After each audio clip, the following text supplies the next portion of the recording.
The next step I wanted to show is how to, in OnShape, create a document, which is basically where you can house all your parts and assemblies and different things we're going to do for a project.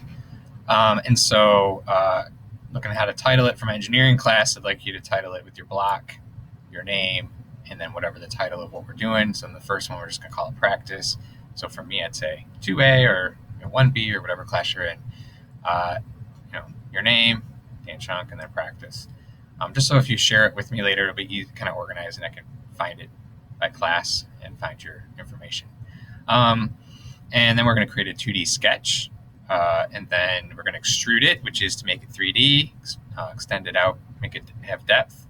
And then you can also add other. So I'm going to show how to do that, add other parts to that same document. So upper left-hand corner here, we can go to create, and then you go to document. So I'm going to call it, preparing this now for my 1B class, so I'll say 1B, my name, and practice.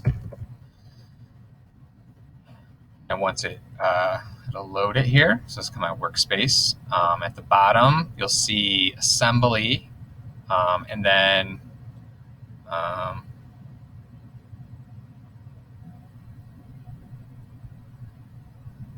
I got these other tools in the way. All right, and then there's my part.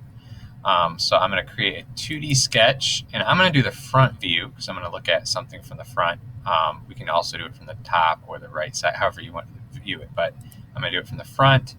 And then if you go over to the right here, this little thing helps you navigate and turn your object around, your part around. So this just makes it go in the front. And so I'm going to make a square. So if I click on this, click square, and I'm going to drag this. I'm going to put everything in the positive coordinate, my first quadrant of my coordinate plane.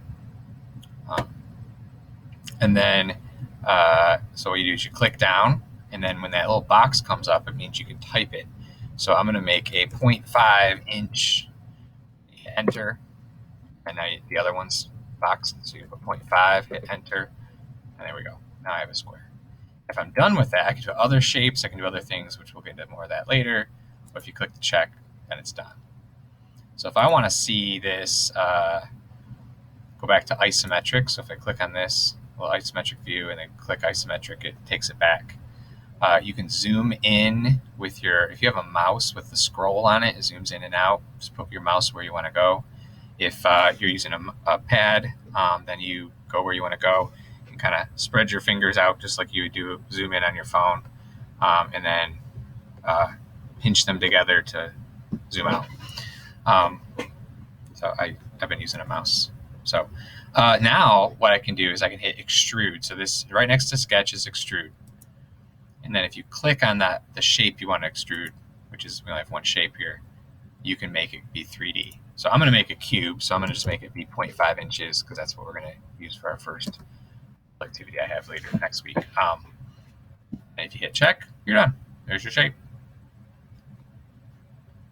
So if you want to, the next thing is just kind of play around. You can keep this as your first thing you ever made in this project, and then you can click the plus down here in the lower left-hand corner, and then create a part studio. So it'll open up a second part, and then you can make something else, and it'll all be saved under this first document you made.